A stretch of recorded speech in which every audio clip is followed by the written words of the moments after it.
నమస్కారం. నా పేరు పి నందకిషోర్, రాజనీతి శాస్త్ర అధ్యాపకులు, ప్రభుత్వ డిగ్రీ కళాశాల పెబ్బేరు, వనపర్తి జిల్లా. ఈరోజు మనము చర్చించుకునేటువంటి అంశము థామస్ హాబ్స్ సామాజిక ఒడంబడిక సిద్ధాంతం. థామస్ హాబ్స్ సామాజిక ఒడంబడిక సిద్ధాంతం ఏదైతే ఉందో, ఈ యొక్క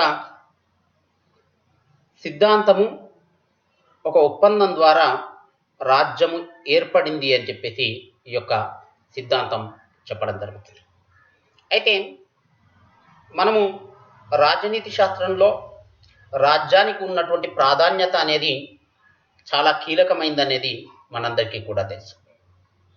అయితే ఈ యొక్క రాజ్యము ఏ విధంగా ఏర్పడింది, ఈ రాజ్య ఏర్పాటుకు ఏ అంశాలు దోహదం చేసినాయి అనేటువంటి అంశాలను పరిశీలిస్తే రాజ్య ఏర్పాటుకు సంబంధించి భిన్నమైనటువంటి సిద్ధాంతాలు మనకు ఈ యొక్క రాజనీతి శాస్త్ర తత్వవేత్తలు చెప్పడం జరిగింది. దీంట్లో భాగంగా రాజ్యావతరణకు సంబంధించినటువంటి సిద్ధాంతాలను మనం ఒకసారి పరిశీలిస్తే ప్రధానంగా మనకు బలప్రయోగ సిద్ధాంతము, మాతృస్వామిక సిద్ధాంతము, పితృస్వామిక సిద్ధాంతము, సామాజిక ఒడంబడిక సిద్ధాంతము, చారిత్రక లేదా పరిణామాత్మక సిద్ధాంతం అని చెప్పేసి మనకు చాలా రకాల సిద్ధాంతాలు చెప్పడం జరిగింది. అయితే దీంట్లో భాగంగా మనము ఈ యొక్క సిద్ధాంతాలను ఒకసారి మనము పరిశీలిస్తే, బలప్రయోగ సిద్ధాంతం అంటే రాజ్యం ఏర్పడక ముందు ఉన్నటువంటి సమాజం ఏదైతే ఉందో ఆ సమాజంలో ఉన్నటువంటి వ్యక్తులలో మానసికంగా, శారీరకంగా బలంగా ఉన్న వాళ్ళు ఎవరైతే ఉన్నారో వాళ్ళు తమ పరిసర ప్రాంతాల్లో ఉన్నటువంటి వ్యక్తులను శాసించి వాళ్ళని తమ ఆధీనంలో ఉంచుకోవడం జరిగింది. ఈ విధంగా ఆ ప్రాదేశిక ప్రాంతం ఏదైతే ఉందో ఆ ప్రాదేశిక ప్రాంతం పైన వాళ్లకు అధికారం ఏర్పడడం జరిగింది. అక్కడ నివసించేటువంటి ప్రజలు ఎవరైతే ఉన్నారో ఆ ప్రజలపైన వీళ్లకు అధికారం రావడం జరిగింది. ఈ విధంగా అంటే ఈ బల ప్రయోగం ద్వారా వాళ్ళు రాజ్యం ఏర్పడడానికి కారణమైంది అని చెప్పేసి మనము చెప్పవచ్చు. దాని తర్వాత మాతృస్వామిక సిద్ధాంతం. ప్రస్తుతము ఈ యొక్క సమాజం మొత్తము కూడా పితృస్వామిక ఆధారంగా ఉన్నటువంటి సమాజము. ప్రాచీన కాలంలో మనకు మాతృస్వామ్యం ఆధారంగా ఈ యొక్క రాజ్యం అనేది ఏర్పడింది అని చెప్తున్నారు. మనం కొన్ని ప్రాచీన కాలంలో కొన్ని రాజ్యాలను తీసుకున్నప్పుడు అవి మాతృస్వామిక రాజ్యాలు అనేటివి ఉన్నవి అని చెప్పేసి మనము చెప్పొచ్చు. అయితే మరి మాతృస్వామిక సిద్ధాంతం అంటే ఏమి అంటే ప్రస్తుతం ఉన్నటువంటి సమాజానికి పూర్తిగా వ్యతిరేకంగా ప్రాచీన కాలంలో ఈ యొక్క తల్లి ఎవరైతే ఉన్నారో అంటే స్త్రీ ఆధారం చేసుకొని వాళ్ళ యొక్క కుటుంబం అనేది పెరగడం జరిగింది. అంటే ఇప్పుడు ఉన్నటువంటి పురుషుని ఆధారం చేసుకొని ఉండేటువంటి కుటుంబం ఏదైతే ఉందో ఆ కుటుంబానికి అదే విధంగా అప్పుడు స్త్రీని ఆధారం చేసుకొని ఈ యొక్క కుటుంబం అంటే ఒక స్త్రీ తన సంతతి ప్రజలు ఎవరైతే ఉన్నారో తన సంతతి ప్రజలందరూ కూడా కలిసి ఈ యొక్క ఒక ప్రాదేశిక ప్రాంతంలో నివసించడం ద్వారా ఆ ప్రాంతం పైన అధికారం మొత్తము కూడా వాళ్ళకు ఉండడంతో ఈ యొక్క మాతృస్వామిక సిద్ధాంతం ఆధారంగా రాజ్యం ఏర్పడింది అని చెప్పవచ్చు. దాని తర్వాత మనకు పితృస్వామిక సిద్ధాంతం.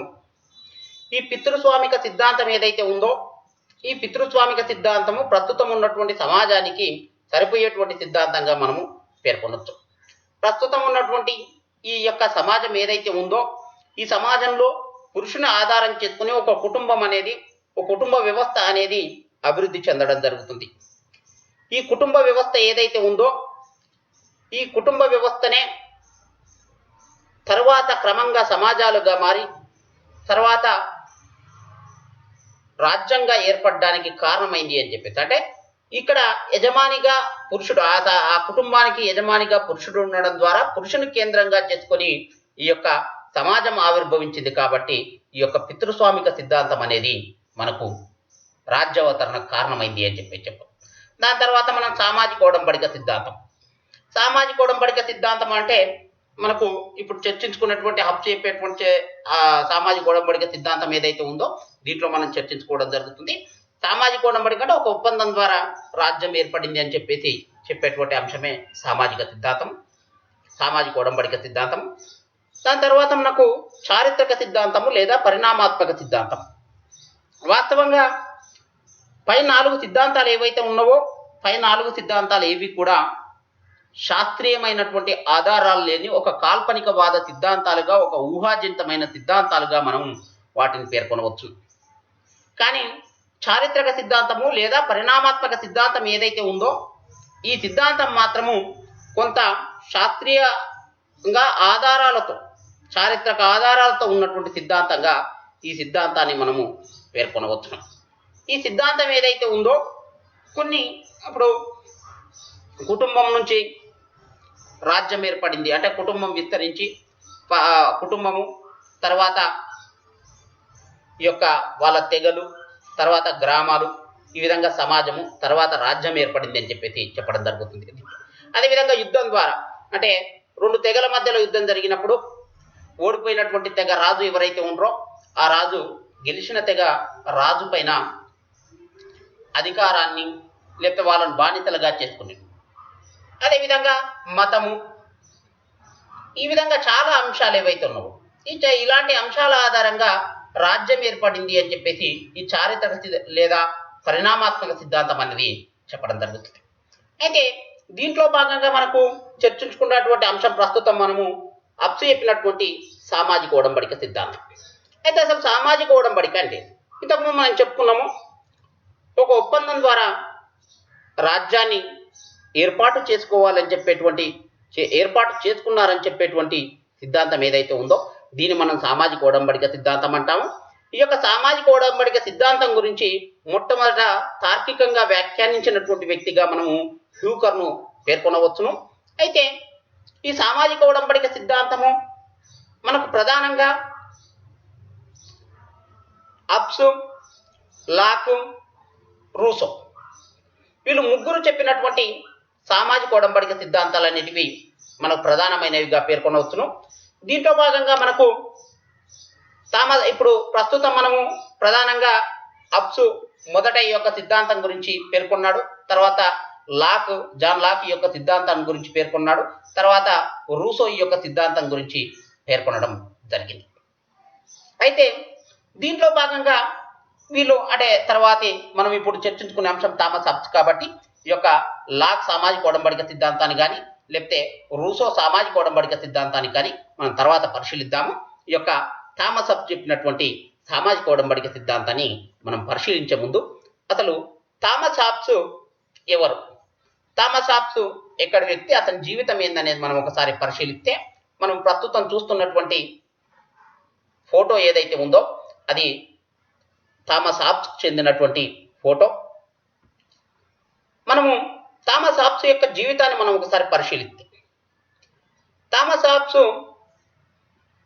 1588లో ఇంగ్లాండ్లో జన్మించడం జరిగింది. ఈయన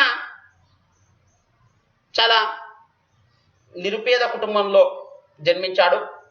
చాలా తెలివైనటువంటి వ్యక్తి.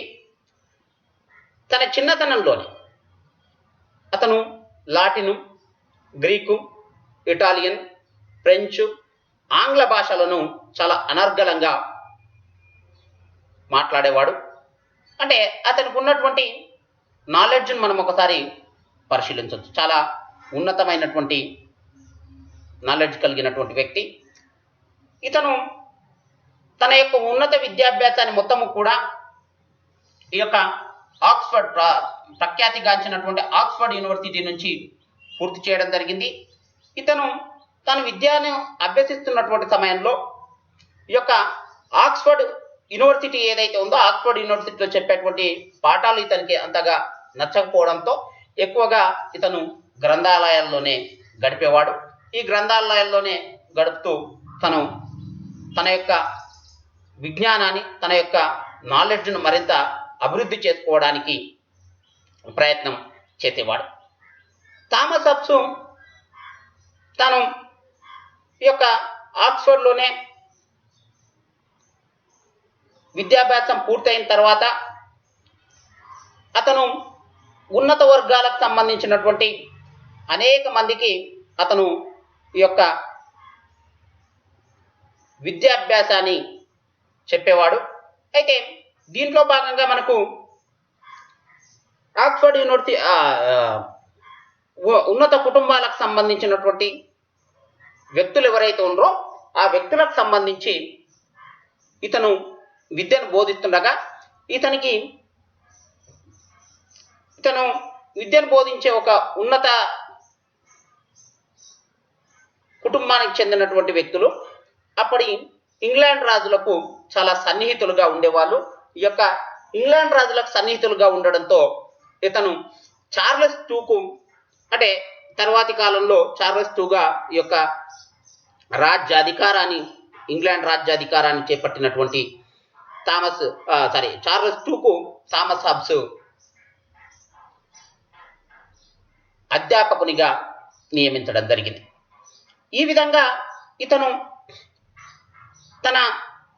చార్లెస్ టూ రాజు అయిన తర్వాత ఆ యొక్క ఆస్థానంలోనే ఆ యొక్క రాజు కుటుంబంతో పాటు ఉంటూ ఇతనికి గౌరవమైనటువంటి వేతనాన్ని, ఒక పెన్షన్ లాంటిది కూడా ఈ యొక్క చార్లెస్ టూ తన గురువుకు అయినటువంటి థామస్ హాబ్స్కు అందించడం జరిగింది. తను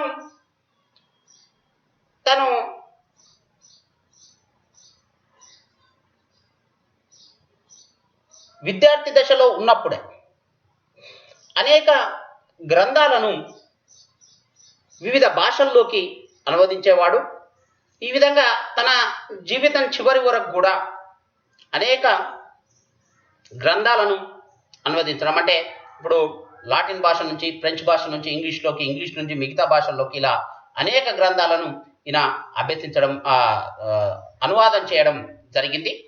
ఈ విధంగా చార్లెస్ టూకు గురువుగా వ్యవహరించి తర్వాత ఆ రాజ కుటుంబంతో అత్యంత సన్నిహితంగా ఉన్నటువంటి వ్యక్తిగా మనము ఈ యొక్క థామస్ హాబ్స్ను పేర్కొనవచ్చు. ఇతను 1679లో ఇంగ్లాండ్లోనే చనిపోవడం జరిగింది. అయితే ఈ యొక్క థామస్ హాబ్స్ తన యొక్క సామాజిక ఒడంబడిక సిద్ధాంతాన్ని ప్రతిపాదించడానికి కారణాలను మనం పరిశీలిస్తే థామస్ హాబ్స్ జన్మించినటువంటి కాలం ఏదైతే ఉందో, తను జీవించినటువంటి కాలం ఏదైతే ఉందో అప్పుడు ఇంగ్లాండ్లో మనకు అంతర్యుద్ధ పరిస్థితులు నెలకొని ఉన్నాయి. ఇంగ్లాండ్లో రాజరికం పైన, అంటే ప్యూరిక్ విప్లవం ఏదైతే ఉందో ఆ ప్యూరిక్ విప్లవము ఆ సందర్భంలోనే జరుగుతున్నటువంటి సందర్భం. అప్పుడు ఇంగ్లాండ్లో ఉన్నటువంటి అంతర్యుద్ధ పరిస్థితులు యొక్క థామస్ హాబ్స్ తన సామాజిక ఒడంబడిక సిద్ధాంతం చెప్పడానికి ఒక ప్రధానమైనటువంటి కారణం అని చెప్పొద్దు. ఎందుకంటే అప్పుడు ఇంగ్లాండ్లో బలమైనటువంటి పాలకులు లేకపోవడము, దాంతోపాటు ఆ ఇంగ్లాండ్లో ఉన్నటువంటి పరిస్థితులు, అంటే అక్కడ ఉన్నటువంటి పార్లమెంటు వర్గానికి, లేకపోతే ఈ ప్రజాస్వామ్య వర్గం ఏదైతే ఉంది ఈ వర్గానికి, ఆ రాజ కుటుంబాలకు సంబంధించినటువంటి వర్గాలు ఏవైతే ఉన్నావో ఆ వర్గాలకు మధ్యలో నిరంతరం జరిగేటువంటి ఘర్షణ ఏదైతే ఉందో ఈ ఘర్షణ అతనికి ఇంగ్లాండ్లో ఒక బలమైన పాలకుడు లేకపోవడమే ఈ ఇంగ్లాండ్లో అంతర్యుద్ధం రావడానికి కానీ, అదేవిధంగా ఈ ఇంగ్లాండ్లో ప్రస్తుతం అంటే అతను జీవించున్న కాలంలో నెలకొన్నటువంటి పరిస్థితులు ఏవైతే ఉన్నావో ఆ పరిస్థితులు రావడానికి కారణం అని చాలా బలంగా నమ్మినాడు ఈ యొక్క థామస్ హాబ్స్. వీటిని ఆధారం చేసుకొని థామస్ హాబ్స్ తన సామాజిక ఒడంబడిక సిద్ధాంతాన్ని ప్రతిపాదించడం జరిగింది. అయితే థామస్ హాబ్స్ చెప్పినటువంటి ఈ యొక్క సామాజిక ఒడంబడిక సిద్ధాంతం ఏదైతే ఉందో ఈ సామాజిక ఒడంబడిక సిద్ధాంతానికి విమర్శకులు అతని జీవితంలోని సంఘటనలు అనేకము ఈ యొక్క సిద్ధాంతం ప్రతిపాదించడానికి కారణమైనవి అని మనకు అతని విమర్శకులు చెప్తున్నా. ఈ యొక్క సామాజిక ఒడంబడిక సిద్ధాంతం అనేది మన రాజనీతి శాస్త్రంలో మాత్రం ఒక కీలకమైనటువంటి సిద్ధాంతంగా మనము పేర్కొనవచ్చు. అయితే థామస్ హబ్స్ యొక్క ప్రఖ్యాతమైనటువంటి రచనలను మనం పరిశీలిస్తే చాలా రచనలు, చాలా అనువాదాలు ఇతను చేశాడు. ఇతను చేసినటువంటి ప్రఖ్యాతమైనటువంటి రచనలను మనం పరిశీలిస్తే ది ఎలిమెంట్స్ ఆఫ్ లా, ఇది 1640లో థామస్ హబ్స్ రచించడం జరిగింది. దాని తర్వాత డిసిబి 1642లో, లెవియాథాన్ 1651లో, అదేవిధంగా డి కార్పొరో పొలిటికో 1655లో, డి హోమెన్ 1657లో, బెహెమత్ 1682లో రచించడం జరిగింది. ఇంకా అనేక గ్రంథాలు, అనేక అనువాదాలు థామస్ హబ్స్ చేయడం జరిగింది. బట్ మనం చూసేటువంటి చూసేటువంటి గ్రంథాలు మాత్రం అతను ఈ యొక్క ప్రఖ్యాతమైనటువంటి గ్రంథాలుగా మనము పేర్కొనవచ్చును. అయితే దీంట్లో లెవియాథాన్ గ్రంథం ఏదైతే ఉందో, లెవియాథాన్ గ్రంథము ఇతనికి చాలా పేరు ప్రఖ్యాతలు తీసుకొచ్చినటువంటి గ్రంథంగా చెప్పవచ్చును. ఈ యొక్క హబ్స్ తన రచనలన్నిటిలో కూడా చాలా ఉన్నతమైనటువంటి రచనగా ఈ యొక్క లెవియాథాన్ గ్రంథాన్ని మనం పేర్కొనవచ్చును. అదేవిధంగా అదే స్థాయిలో వివాదాస్పదమైనటువంటి గ్రంథంగా కూడా మనము ఈ యొక్క లెవియాథాన్ గ్రంథాన్ని మనము పేర్కొనవచ్చు. ఈ విధంగా అతను ఈ యొక్క లెవియాథాన్ గ్రంథం అతనికి చాలా పేరు తెచ్చిందని చెప్పేసి మనం చెప్పవచ్చు. అయితే మనము థామస్ హబ్స్ చెప్పినటువంటి సామాజిక ఒడంబడిక మొత్తము కూడా ఈ యొక్క లెవియాథాన్ గ్రంథంలోనే ఉంది.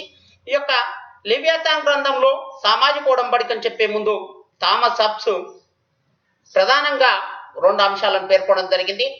ఈ యొక్క సామాజిక ఒడంబడికలో ఒకటి ప్రాకృతిక వ్యవస్థని, ఒకటి సామాజిక ఒడంబడిక అని చెప్పేసి 2 అంశాలను ఇతను పేర్కొనడం జరిగింది. అయితే మరి ఈ యొక్క ప్రాకృతిక వ్యవస్థ ఏదైతే ఉందో, ఈ ప్రాకృతిక వ్యవస్థ పైన హబ్స్ యొక్క అభిప్రాయాలను మనం పరిశీలిస్తే అసలు ప్రాకృతిక వ్యవస్థ అంటే ఏమిటి, ప్రధానంగా మనము చర్చించుకోవాల్సినటువంటి అంశము ఈ యొక్క అంశం. ఎందుకంటే ఈ సిద్ధాంతంలో అత్యంత కీలకమైనటువంటిది ఈ యొక్క ప్రాకృతిక వ్యవస్థ. ఈ ప్రాకృతిక వీటితో పాటు మనకు జాన్ లాక్, జే రూసో వారి యొక్క సిద్ధాంతాల్లో కూడా ఈ యొక్క ప్రాకృతిక వ్యవస్థ గురించి పేర్కొనడం జరిగింది.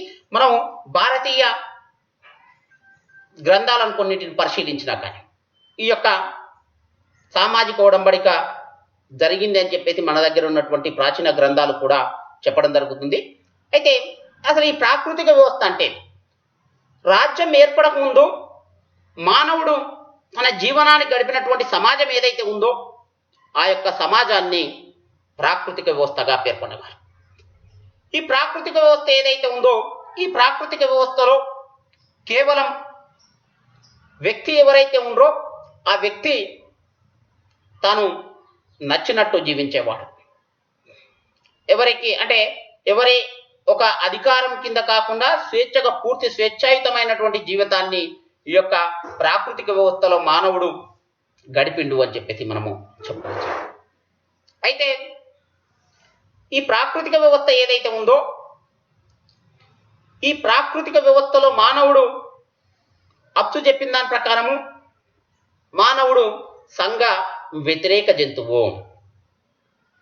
రాజ్యం ఏర్పడక ముందు ఉన్నటువంటి ఈ సమాజంలో మానవుని పైన ఎవరికి ఎలాంటి అధికారాలు లేకపోవడము, ఎవరి అధికారానికి లోబడి ఈ యొక్క మానవుడు జీవించి ఉండకపోవడంతో అతను ఒక సంఘ వ్యతిరేక జంతువుగా మారిండు అని చెప్పేసి చెప్పవచ్చు. అంటే ప్రాకృతిక వ్యవస్థలోని మానవుడు ఎవరైతే ఉన్నారో మానవుడు ఈ యొక్క సంఘ వ్యతిరేకమైనటువంటి వ్యక్తిగా మనము పేర్కొనవచ్చు.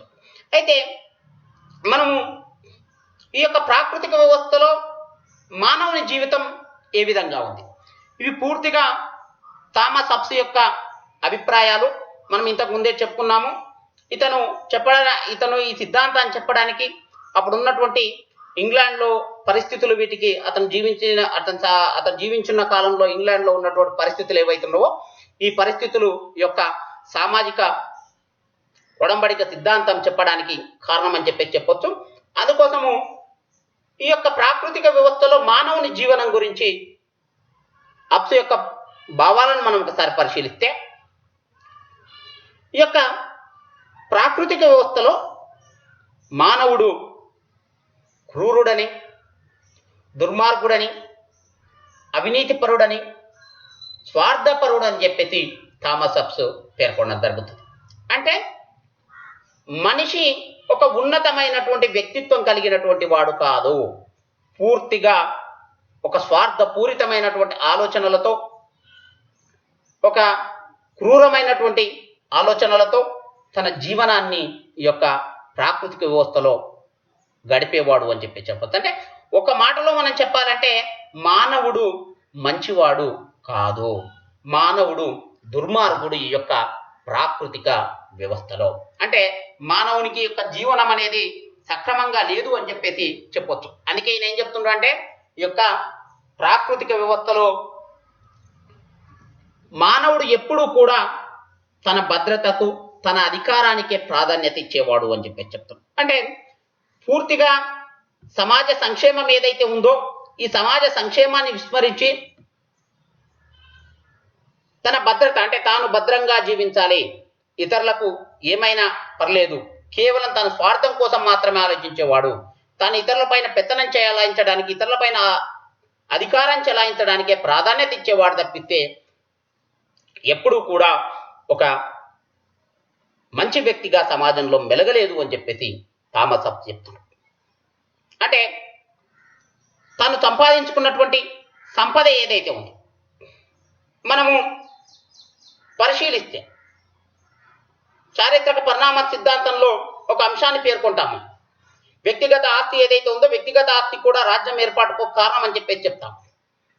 మానవుడు ఎప్పుడైతే ఆదిమ మానవుడు తన తొలి వృత్తిని, అంటే పశువుల పెంపకాన్ని చేయడం, పశువుల పెంపకాన్ని నేర్చుకున్నాడో, తర్వాత అతను స్థిర నివాసాన్ని ఏర్పాటు చేసుకున్నాడు, తర్వాత వ్యవసాయం చేసిండు, వ్యవసాయం చేసిన తర్వాత యొక్క కొంత సంపద అనేది అతనికి, అంటే వ్యక్తిగత ఆస్తి లేకపోతే వ్యక్తిగత సంపద అనేది అతనికి ఏర్పడడం జరిగింది.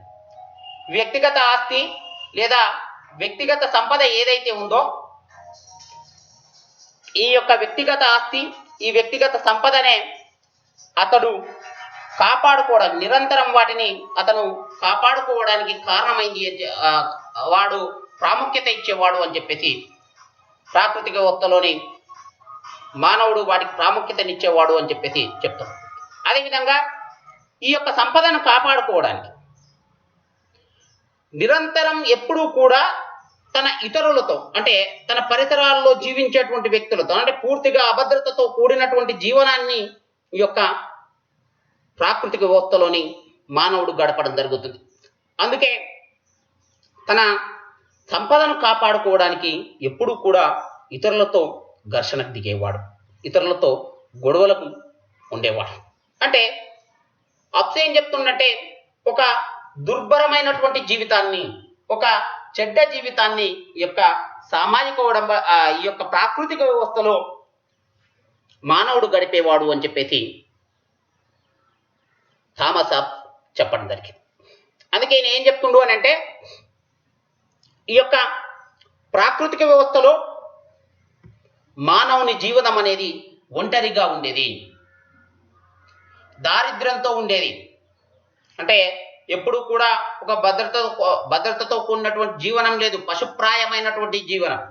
అంటే అతనికి ఆలోచించేటువంటి విచక్షణ పరిజ్ఞానం లేనటువంటి జీవితాన్ని దీంట్లో గడపడం జరిగింది. అదేవిధంగా ఏం చెప్తుండో, అల్పాయుష్యుతో జీవించేవాడు అని చెప్పి చెప్తుండు. అల్పాయుష్యుతో అపరిపూర్ణమైనటువంటి జీవితాన్ని గడిపేవాడు. అంటే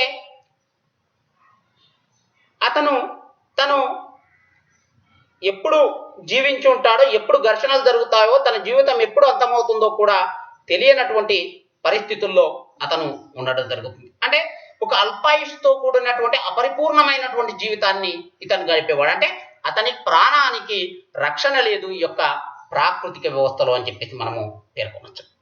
అంటే ప్రాకృతిక వ్యవస్థ పూర్తిగా కూడా ఈ యొక్క మానవుడు జీవించడానికి, మానవుడు స్వేచ్ఛగా మానవుడు భద్రతతో, మానవుడు సంతోషంగా జీవించడానికి ఎలాంటి పరిస్థితులు కూడా ప్రాకృతిక వ్యవస్థలో లేవు అని చెప్పేసి మనకు ఈ యొక్క అప్సు చెప్పినటువంటి ప్రాకృతిక వ్యవస్థ ద్వారా మనకు తెలుస్తుంది. అంటే మనిషి నాగరికమైనటువంటి వ్యక్తి కాదు కాబట్టి దీంట్లో భద్రతతో కూడినటువంటి జీవితం అంతటి లేదు. అప్పుడు ఉన్నటువంటి సమాజం నిరంతరం ఘర్షణలతో ఉండేటువంటి సమాజం.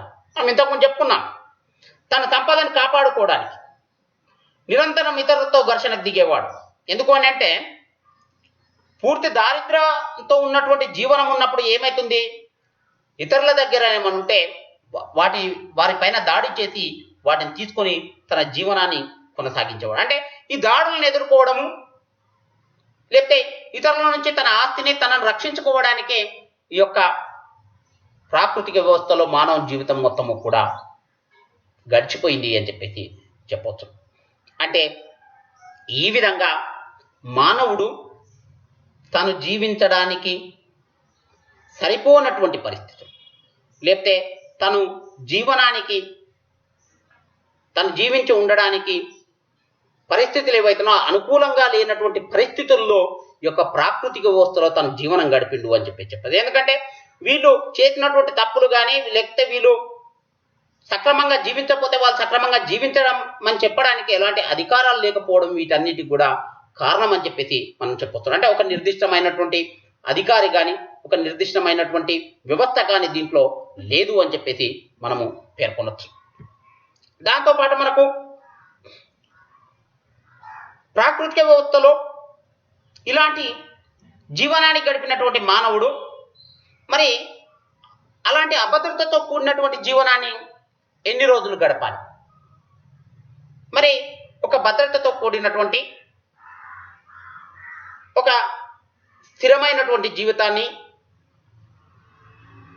ఒక ప్రాణ రక్షణతో కూడినటువంటి జీవనం ఏదైతే ఉందో, ఒక స్వేచ్ఛాయుతమైనటువంటి జీవనాన్ని గడపడానికి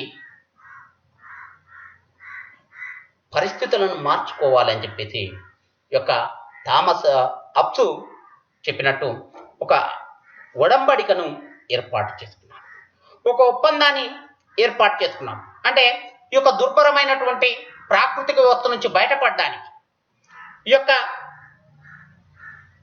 మానవునికి బ్రతకడానికి, జీవించడానికి అనుకూలంగా లేనటువంటి వాతావరణం నుంచి తాను భద్రతతో జీవించడానికి అనుకూలమైనటువంటి వాతావరణంలోకి రావడానికి ఈ యొక్క సామాజిక ఒడంబడికను ఏర్పాటు చేసుకున్నాడు అని చెప్పేసి థామస్ అప్స్ చెప్పడం జరుగుతుంది. దీనికోసమే ఏం చెప్తున్నట్టే ప్రజలందరూ కలిసి, అంటే ఈ ప్రాకృతిక వ్యవస్థలో ఉన్నటువంటి ప్రజలు నిరంతరం ఘర్షణలతో బ్రతుకుతున్నటువంటి ప్రజలు ఎవరైతే ఉన్నారో ఈ ప్రజలందరూ కలిసి ఒక మంచి సమాజాన్ని ఏర్పాటు చేసుకోవాలి. మనము ఒక వ్యవస్థను, ఒక రాజకీయ సమాజాన్ని ఏర్పాటు చేసుకొని ఆ రాజకీయ సమాజం ద్వారా ఒక భద్రతతో కూడినటువంటి జీవనాన్ని మనము అనుభవించాలి. అంటే అల్లకల్లోల పరిస్థితులు ఏవైతున్నాయో, శాంతి భద్రతలు లేని ఈ యొక్క ప్రాకృతిక వ్యవస్థ ఏదైతే ఉందో, ఈ ప్రాకృతిక వ్యవస్థ నుంచి బయటపడడానికి ఈ యొక్క థామస్ అప్స్ ఒక ఒప్పందాన్ని ఏర్పాటు చేసుకున్నారు వాళ్ళు అని చెప్పేసి చెప్పడం జరుగుతుంది. ఈ ఒప్పందం ఎవరికి మధ్య జరిగింది అని అంటున్నట్టే థామస్ అప్స్ ప్రజలకు మధ్యలో ఈ యొక్క ఒప్పందం జరిగింది అని చెప్పేసి ఈయన చెప్పడం జరుగుతుంది. ప్రజలే ఈ ఒప్పందాన్ని చేసుకున్నారు. మనం ఇంతకుముందు చెప్పినట్టు ఎందుకు చేసుకున్నారంటే భద్రతతో కూడినటువంటి జీవనం ఏదైతే ఉందో ఆ జీవనం కొనసాగించడానికి, ఆ జీవనాన్ని పొందడానికి ఈ ప్రజలకు మధ్యలోనే ఈ ఒప్పందం చేసుకోవడం జరిగింది. అంటే ప్రజలు ఒకరు మిగతా వారి, అంటే సమాజంలో అప్పుడు ఉన్నటువంటి సమాజంలో ఉన్నటువంటి ప్రతి వ్యక్తి ఎవరైతే ఉన్నారో తాను ఇతరులతో అందరితో ఈ యొక్క ఒప్పందాన్ని చేసుకోవడం జరిగింది.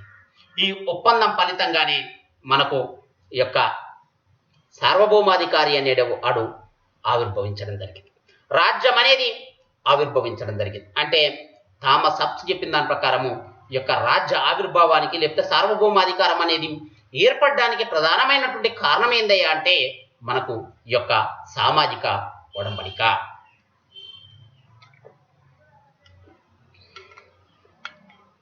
అయితే ఈ ఒప్పందం మనకు ఎవరికి జరిగింది అని అంటే ప్రజలకు మధ్యలో ఈ ఒప్పందం జరిగింది.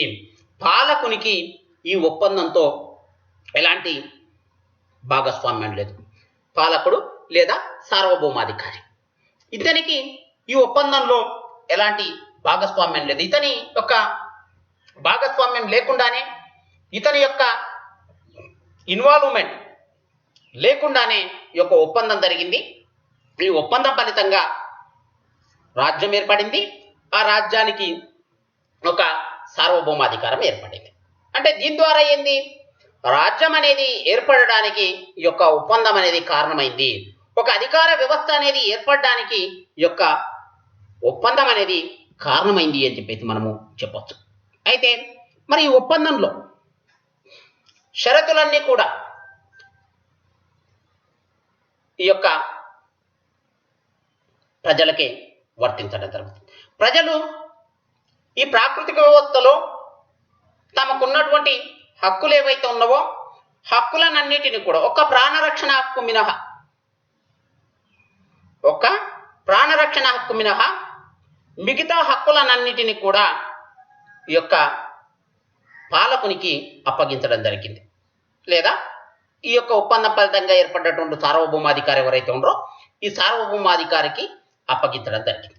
దాంతోపాటు ఈ యొక్క ప్రాకృతిక వ్యవస్థలో ఉన్నటువంటి అధికారాలు అంటే వీళ్ళకు మనము చూసుకుంటే వాళ్ళకు స్వేచ్ఛగా సంచరించేటువంటి అధికారం ఉంది. లేకపోతే వాళ్ళ ఆస్తిని సంపాదించుకోవడానికి వాళ్ళు అంటే ఎందుకంటే మానవుడు స్వేచ్ఛాజీవి కాబట్టి అప్పటికి అతని పైన ఎలాంటి అధికారాలు లేవో కాబట్టి ఎవరు కూడా అతని పైన అధికారాలు చెలాయించే అవకాశం లేదు కాబట్టి తనకు నచ్చినట్టు అతను జీవించడం జరిగింది. దాంట్లో భాగంగా అతను కొంత ఆస్తిని సంపాదించుకున్నాడు. దాంతోపాటు తను స్వేచ్ఛగా సంచరించిండు, ఎక్కడైనా కానీ స్థిర నివాసం ఏర్పాటు చేసుకున్నాడు. ఇలాంటి సౌకర్యాలు అతనికి ఉండడం జరిగింది. అయితే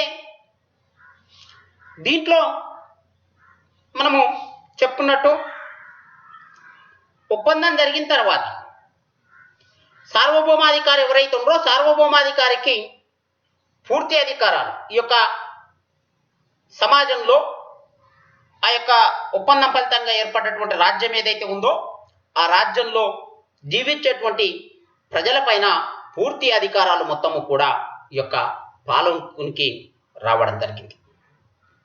ఈ సార్వభౌమాన్ని ధిక్కరించేటువంటి అధికారం ప్రజలెవరికి కూడా లేదు. అంటే ఈ యొక్క సార్వభౌమాధికారాన్ని ధిక్కరించరాదు అని చెప్పేసి ఈ యొక్క ఒప్పందంలో లాక్ చెప్పడం జరిగింది. ఇప్పటికి కూడా మన సమాజంలో సార్వభౌమాధికారాన్ని ప్రస్తుతం ఉన్నటువంటి ఆధునిక సమాజంలో ఏ వ్యక్తి కూడా సార్వభౌమాధికారాన్ని ధిక్కరించడానికి వీల్లేదు. ధిక్కరిస్తే ఏమవుతారంటే శిక్షలకు గురి కావడం జరుగుతుంది. ఇక్కడ కూడా అంటే అప్సు కూడా అదే చెప్తున్నారు, ఈ యొక్క సార్వభౌమాన్ని ధిక్కరించేటువంటి అధికారము ఎవరికి కూడా లేదు అని చెప్పేసి ఆయన చెప్తున్నారు. అంటే సమాజంలోని ప్రజలు ఎవరైతున్నారో ఆ ప్రజలెవరు కూడా ఈ యొక్క సార్వభౌమాన్ని ధిక్కరించేటువంటి అధికారం లేదు అని చెప్పేసి ఆయన చెప్పడం జరుగుతుంది. అయితే మరి ఈ యొక్క సార్వభౌముడు ఎవరైతే ఉన్నారో ఈ సార్వభౌముడు పూర్తిగా ఈ యొక్క రాజ్యం పైన తన ఆధీనంలో ఉన్నటువంటి సమాజం పైన పూర్తి అధికారాలు అతనికే ఉన్నాయి. అందుకే ఇదేమంటుడు సార్వభౌముడి ఆజ్ఞయే శాసనం అని చెప్పి చెప్తాడు. సార్వభౌముడి ఆజ్ఞయే శాసనం అంటే సార్వభౌముడు ఎలాంటి ఆజ్ఞలు జారీ చేసినా వాటిని ప్రజలందరూ కూడా పాటించాలి. సార్వభౌముడు ఎందుకు ఆజ్ఞలు జారీ చేస్తాడు అంటే ఇంతకుముందు మనం చెప్పుకున్నట్టు ఈ యొక్క సక్రమమైనటువంటి జీవితాన్ని గడపడానికి మానవుడు ఒక భద్రతతో కూడినటువంటి జీవనాన్ని గడపడానికి ఈ యొక్క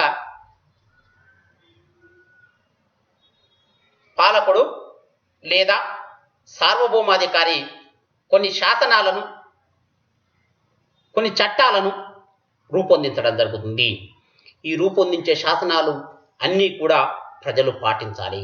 ప్రజలు వీటిని తిరస్కరిస్తే ప్రజలు వీటిని ధిక్కరిస్తే వారికి శిక్షలు విధించేటువంటి అధికారము ఈ యొక్క పాలకునికి ఉండడం జరుగుతుంది. అంటే పూర్తి అధికారాలు వీళ్ళపైన, అంటే వీళ్ళు ఒక క్రమశిక్షణతో కూడినటువంటి జీవనాన్ని గడపడానికి కావలసినటువంటి పరిస్థితులన్నీ కూడా దీంట్లో ఏర్పడ్డాయి అని చెప్తున్నారు. అంటే ఒక అక్కడ పాలకుడు ఎవరైతే ఉన్నారో అతను జారీ చేసినటువంటి ఆజ్ఞలు, లేకపోతే అక్కడ ఉన్నటువంటి వ్యవస్థ ఏదైతే ఉందో అది రూపొందించిన చట్టాలు ఏవైతే ఉన్నావో ఆ చట్టాలన్నిటినీ కూడా ప్రజలందరూ కూడా తప్పనిసరిగా పాటించాలి.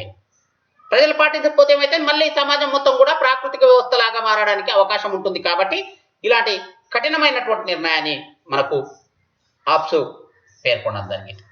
దాంతోపాటు ఇక్కడ మరొక అంశం ఏం చెప్తున్నాడంటే సార్వభౌముడి పైన తిరుగుబాటు చేసేటువంటి హక్కు ప్రజలకు లేదు అని చెప్పేసి ఈయన చెప్పడం జరుగుతుంది. అంటే సార్వభౌముడు ఎవరైతే ఉన్నారో సార్వభౌముడు తన పరిపాలన ఏదైతే ఉందో పరిపాలన చేసే సందర్భంలో అతను ఎవరి కోసం పరిపాలన చేస్తున్నాడు అంటే ప్రజల కోసమే పరిపాలన చేస్తున్నాడు. మనం ఇంతకుముందే చెప్పుకున్నాము, ఈ ఒప్పందంలో షరతులు ఏమన్నా ఉంటే కేవలం ఆ షరతులు మొత్తం ప్రజలకే వర్తించినాయి, ప్రజలకే వర్తిస్తాయి. పాలకునికి ఎలాంటి షరతులు లేవు. పాలకుడు కేవలం వాళ్ళు సక్రమమైనటువంటి జీవనాన్ని గడపడానికి, వాళ్ళు భద్రతతో కూడినటువంటి జీవనాన్ని గడపడానికి అతను పనిచేయడం జరుగుతుంది. అంటే ఈ యొక్క సిద్ధాంతం మాకు ఇంతకుముందు చెప్పుకున్నట్టు చాలా సిద్ధాంతాలు భిన్నమైనటువంటి, మనం ఒక అంశ దైవదత్తాధికార సిద్ధాంతం, దేవుడు ద్వారా రాజ్యం ఏర్పడింది అనేటువంటి ఒక సిద్ధాంతాన్ని మనం మెన్షన్ చేయడం మర్చిపోయాం.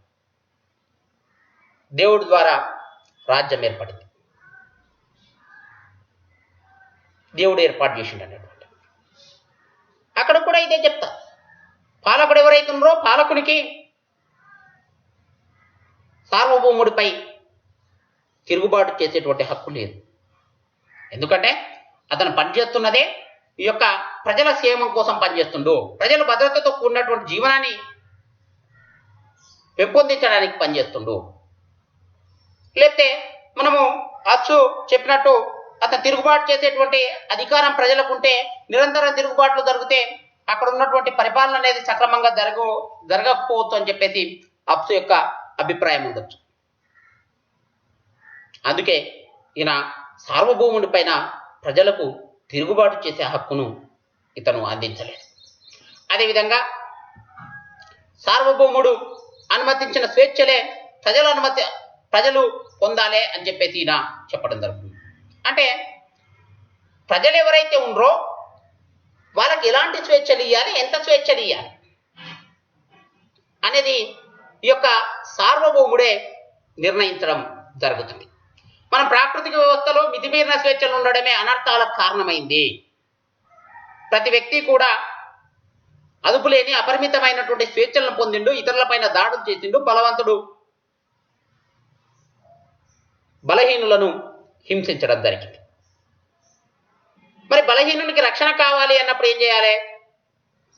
సార్వభౌముడు ఎంత స్వేచ్ఛలను ఇస్తాడో అంత స్వేచ్ఛలు ఎవరైనా సరే సమాజంలో ఉన్నటువంటి వ్యక్తులు వాళ్ళు సార్వభౌముడు అందించినటువంటి స్వేచ్ఛలను మాత్రమే అతను పొందారు. అంటే ఈ విధంగా ఈ యొక్క పాలకుడు ఎవరైతే ఉన్నారో పాలకుడు పూర్తిగా అధికారాలను, ఒక నిరపేక్షమైనటువంటి అధికారాలను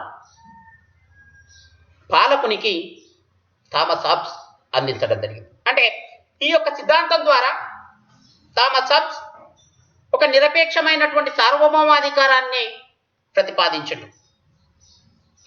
మనం ఇంతకుముందు చెప్పుకున్నట్టు ఎందుకు ఆ ప్రతిపాదన చేయాల్సి వచ్చింది అంటే అతను జీవించినటువంటి కాలంలో వచ్చినటువంటి అంతర్యుద్ధం ఏదైతే ఉందో, ఇంగ్లాండ్లో వచ్చినటువంటి అంతర్యుద్ధం ఏదైతే ఉందో, ఈ అంతర్యుద్ధంలో అనేక మంది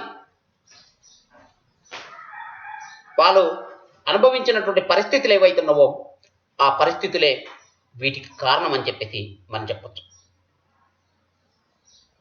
అందుకే ఈ యొక్క ఒక నిరపేక్షమైనటువంటి సార్వభౌమాధికారాన్ని ఇతను ప్రతిపాదించిండు ఈ యొక్క సామాజిక ఒడంబడిక ద్వారా అని చెప్పేసి మనము చెప్పవచ్చు. వాటి తర్వాత మనము ఈ యొక్క అప్సు సామాజిక ఒడంబడిక పైన విమర్శను మనం పరిశీలిస్తే అప్సు చెప్పినటువంటి సామాజిక ఒడంబడిక సిద్ధాంతం అనేది రాజనీతి సిద్ధాంతాల్లో ఒక కీలకమైనటువంటి సిద్ధాంతం. ఒక రాజు ఆజ్ఞలు జారీ చేస్తే లేకపోతే పాలకుడు ఆజ్ఞలు జారీ చేస్తే వాటిని ఖచ్చితంగా ప్రజలు పాటించాలి అని చెప్పేసి దీంట్లో చెప్పడం జరుగుతుంది. అంటే ఒక అధికార వ్యవస్థ పైన ప్రజలు లోబడి ఏ విధంగా పనిచేయాలి అనేటువంటి, ఏ విధంగా జీవించాలి అన్నటువంటి అంశాలను దీంట్లో అప్సు చెప్పిండు. వాటితో పాటు ఒక నిరంకుశమైనటువంటి, ఇంతకుముందు చెప్పిన నిరంకుశమైనటువంటి పాలకుని ప్రతిపాదించడం జరిగింది. కానీ ఈ సిద్ధాంతంలో అనేకమైనటువంటి లోపాలు ఉండడం జరిగింది. ఆ లోపాలను మనం ప్రధానమైనటువంటి లోపాలను మనం పరిశీలించినప్పుడు రాజనీతి శాస్త్రంలో ఒక ప్రాథమికమైనటువంటి అంశంగా మనం భావించేటువంటి అంశం ఏంటి అని అంటే మానవుడు సంఘజీవి. అవును, అరిస్టాటిల్ కూడా మనకు అదే అంశాన్ని చెప్పిండు, మానవుడు సంఘజీవి అని చెప్పేసి అతను పేర్కొనడం జరిగింది.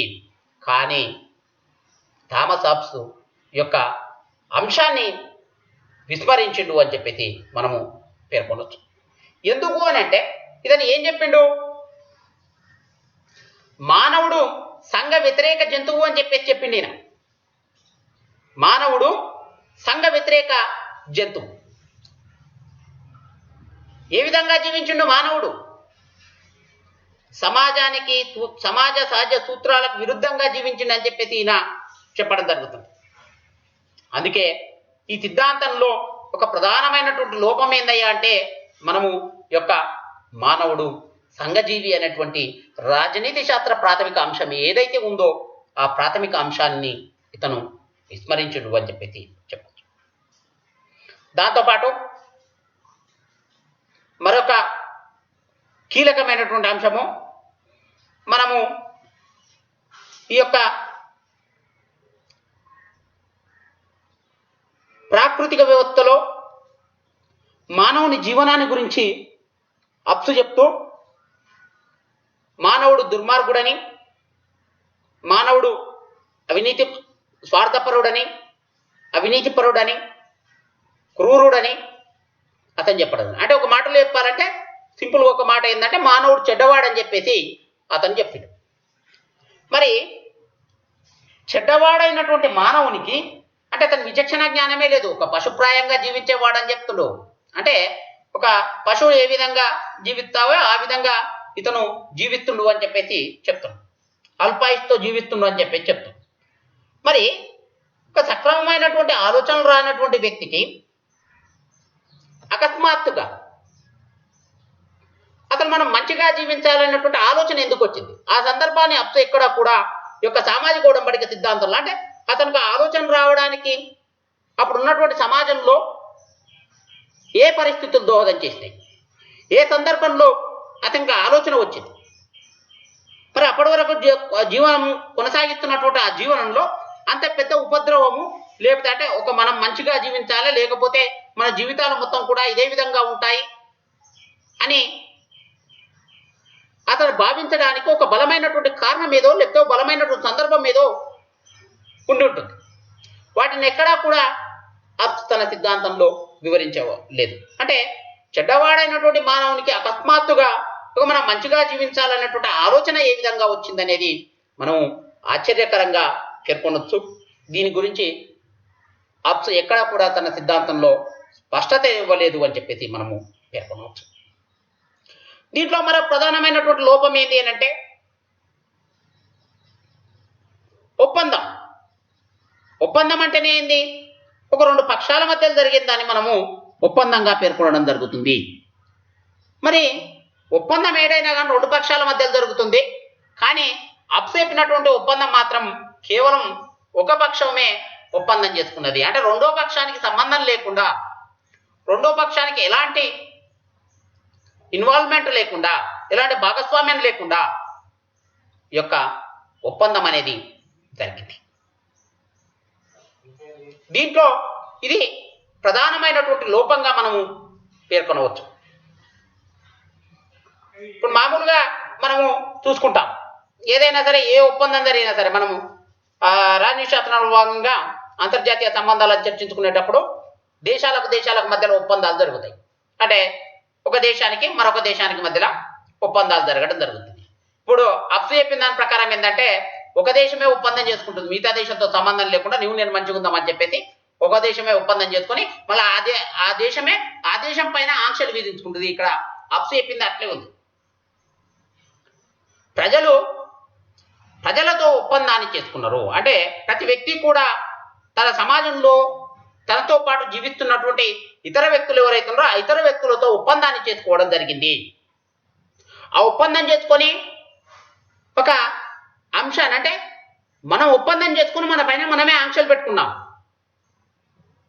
ఇక్కడ పాలకుని పైన ఎలాంటి ఆంక్షలు లేవు, పాలకునికి ఎలాంటి షరతులు ఈ యొక్క సిద్ధాంతంలో వర్తించవు.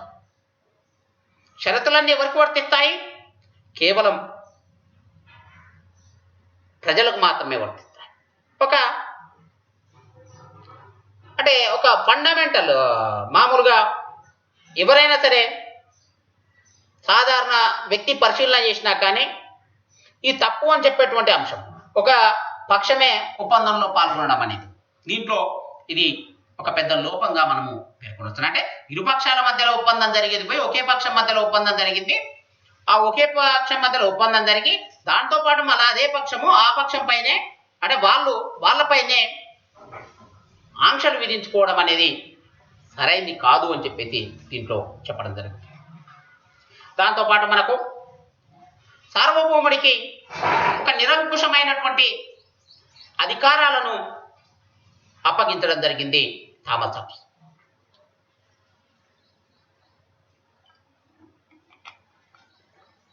సార్వభౌముడికి ఒక నిరంకుశమైనటువంటి అధికారాలు, అంటే అతని పైన ఎవరు కూడా తిరుగుబాటు చేసేటువంటి స్వేచ్ఛ లేదు. ఒక నిరంకుశమైనటువంటి సార్వభౌమాధికారాన్ని ప్రతిష్ఠించిండు థామస్ హాబ్స్. ఎప్పుడూ కూడా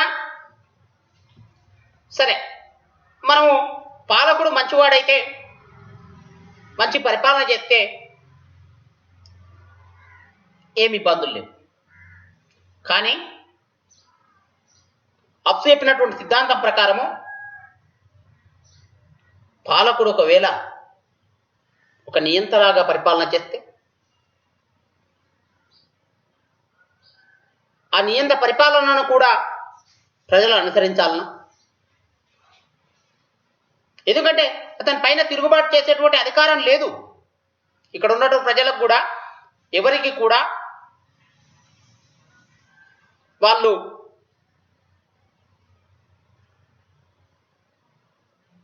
ఈ యొక్క సార్వభౌమాధికారి పైన తిరుగుబాటు చేసేదానికి అధికారం లేదంటే అతను చెడ్డవాడైనా ఎలాంటి పరిపాలన అందించినా కానీ తప్పదు, మాకు ఈ పరిపాలన మనం కొనసాగించాలి అని చెప్పేసి వాటిని అనుసరించాలి తప్పిస్తే వాటికి విరుద్ధంగా ఇతను ప్రవర్తించడానికి వీల్లేదు. అంటే ఒక నిరంకుశమైనటువంటి పాలకుణ్ణి దీంట్లో ప్రతిపాదించడంతో పాటు అతను ఎలాంటి పరిపాలన అందించినా కానీ మీరు వాటిని అనుసరించాలి అని చెప్పేసి ఒక అంశాన్ని ఇతను చెప్పడం జరిగింది. పూర్తిగా ఇది ప్రజాస్వామ్యానికి విరుద్ధమైనటువంటి, ప్రజాస్వామ్యానికి వ్యతిరేకమైనటువంటి సిద్ధాంతంగా ఒక థామస్ హాబ్స్ సామాజిక ఒడంబడిక సిద్ధాంతాన్ని మనము పేర్కొనవచ్చు. ఇతను ప్రతిపాదించినటువంటి సిద్ధాంతం ఏదైతే ఉందో ఈ సిద్ధాంతం ఖచ్చితంగా పాలకుడు నిరంకుశమైనటువంటి అధికారాలను చలాయించడానికి, పాలకుడు నిరంకుశమైనటువంటి పరిపాలన చేయడానికి కారణమవుతుంది అని చెప్పేసి మనం చెప్పొచ్చు. అంటే ఇది పూర్తిగా ప్రజాస్వామ్యానికి విరుద్ధమైనటువంటి సిద్ధాంతాన్ని థామస్ హాబ్స్ ప్రతిపాదించుడు అని చెప్పేసి మనం చెప్పొచ్చు. దాంతోపాటు ఈ యొక్క రాజ్యము ప్రభుత్వం మధ్యలో ఇతను తేడాలను చూయించలేకపోయిండు అని చెప్పేసి మనము చెప్పవచ్చు.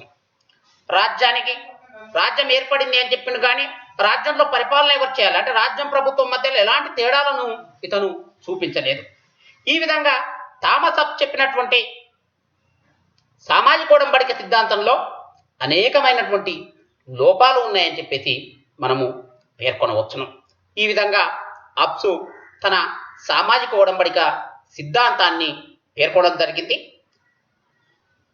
ఈ యొక్క సిద్ధాంతాన్ని దాంట్లో మనము పరిశీలించినాం. వీటిపైన విమర్శలకు అనుగుణంగా వచ్చినటువంటి తర్వాతి సిద్ధాంతాన్ని జాన్ లాక్ సామాజిక ఒడంబడిక సిద్ధాంతాన్ని కూడా మనం పరిశీలిద్దాం. Thank you very much.